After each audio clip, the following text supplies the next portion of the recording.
নিলে? আসবে যদি চিঠিতে লিখে পাঠালে না কেন? আমি চিঠিতে লিখে পাঠিয়েছি 19 তারিখে আমি বাড়ি যাচ্ছি। কেন, তুমি চিঠিটা খুলে দেখোনি? তাই তো, তা খুলে দেখবে কেন? তুমি তো খোলার সময়ই পাওনি। ছি ছি মাধবী, ছি! তুমি যে এতটা নিচে নামতে পারো আমি ভাবতেও পারিনি। ছি ছি করার আগে তুমি তোমার বিবেককে জিজ্ঞেস করো, একজন স্ত্রী তার স্বামীর থেকে সবচেয়ে বেশি কি আশা করে। নিজেই নিজে তার উত্তর পেয়ে যাবে।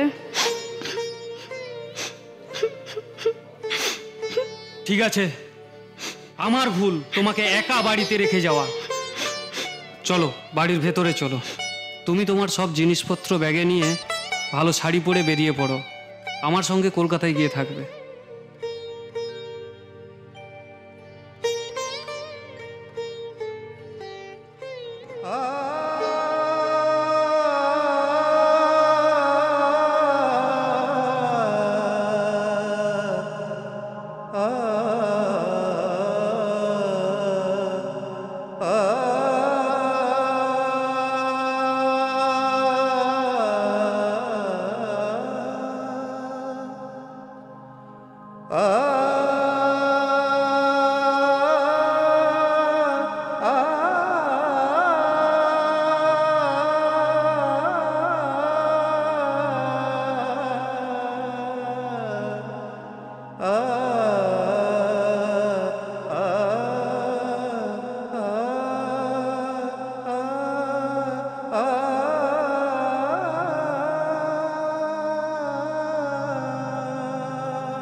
চলে এসো মাধবী।